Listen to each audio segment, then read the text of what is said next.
ओम नमो भगवते वासुदेवाय। प्रस्तुत है श्रीमद् भगवद गीता का छठा अध्याय ध्यान योग, श्लोक संख्या 40 और 41। श्लोक संख्या 40 इस प्रकार है। श्री भगवान वाच पार्थ नैवेह नामुत्र विनाशस्तस्य विद्यते नाहि कल्याण कृत कश्चिद दुर्गतिम तात गच्छति। इसका अर्थ है, भगवान कह रहे हैं, पार्थ शब्द आया अर्जुन के लिए।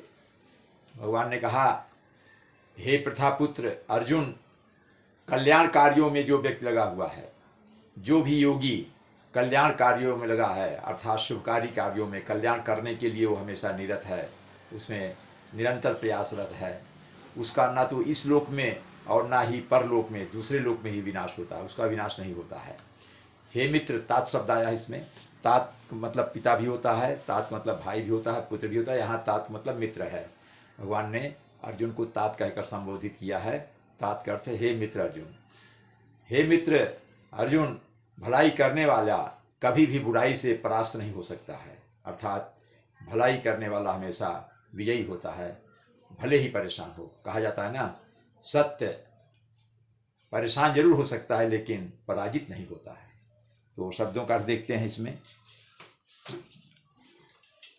पार्थ श्री भगवान वाच, भगवान ने कहा, श्री भगवान प्लस वाच बताया है पहले भी। पार्थ हे अर्जुन, न वे, ना प्लस एव प्लस ही, तीन शब्द हैं।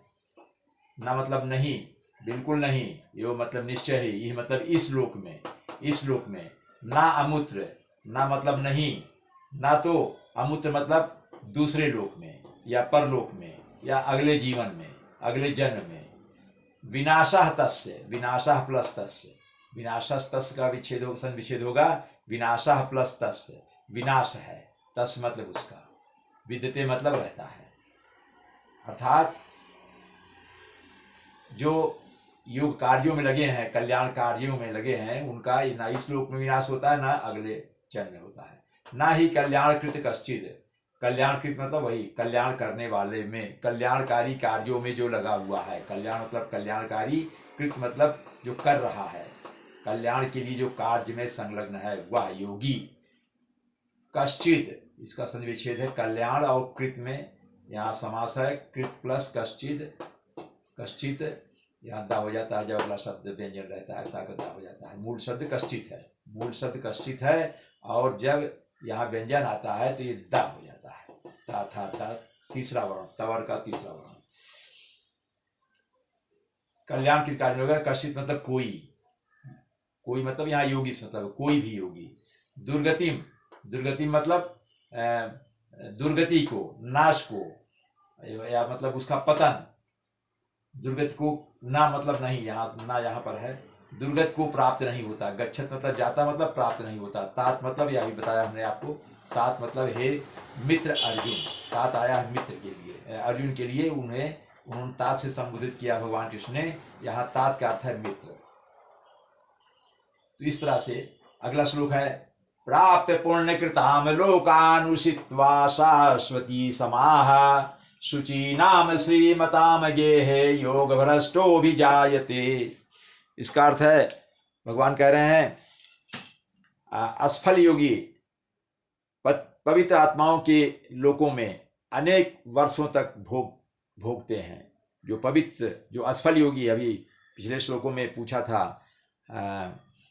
अर्जुन ने कि भगवान, जो असफल योगी हो जाते हैं, अर्थात जो कृष्ण भावनामृत में संलग्न रहते हुए किन्हीं कारणों से, भौतिक इच्छाओं के विचलन से, इच्छाओं के विचलन के द्वारा विचलित होने से उनका मन विचलित हो जाता है, तो वे पथभ्रष्ट हो जाते हैं, तो इसलिए वो असफल योगी हो जाते हैं।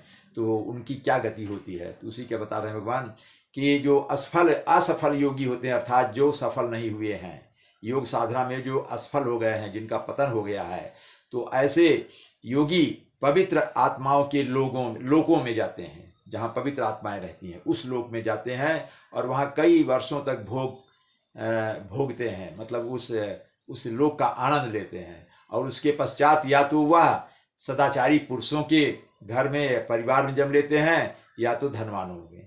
मतलब वे एक तरीके से कुलीन परिवारों में जन्म लेते हैं। सदाचारी पुरुषों के परिवार में, अच्छे आचरण वाले पुरुष से सच्चरित्रवान पुरुषों वाले परिवार में जन्म लेंगे, या तो संपन्न लोगों के परिवार में जन्म लेंगे। ये कहने का अर्थ है।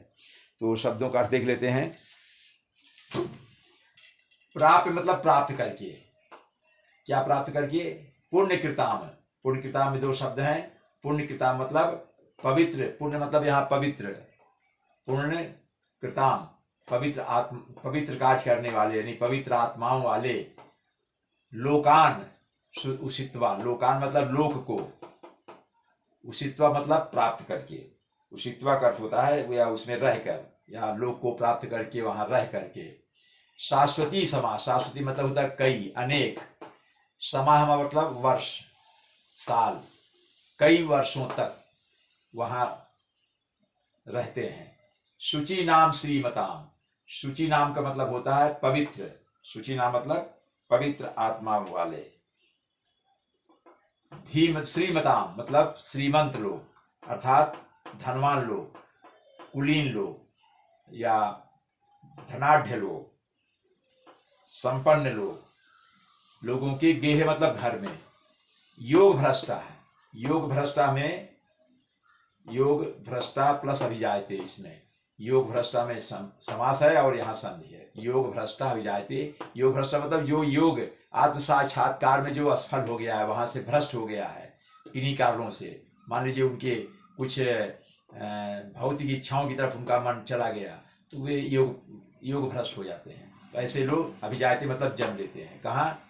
पवित्र आत्माओं वालों के घर में, सच्चरित्रवान वाले लोगों के घर में, या धनवान लोगों के घर में वो जन्म लेते हैं अगले जन्म में। ये इसका अर्थ है। ओम नमो भगवते वासुदेवाय।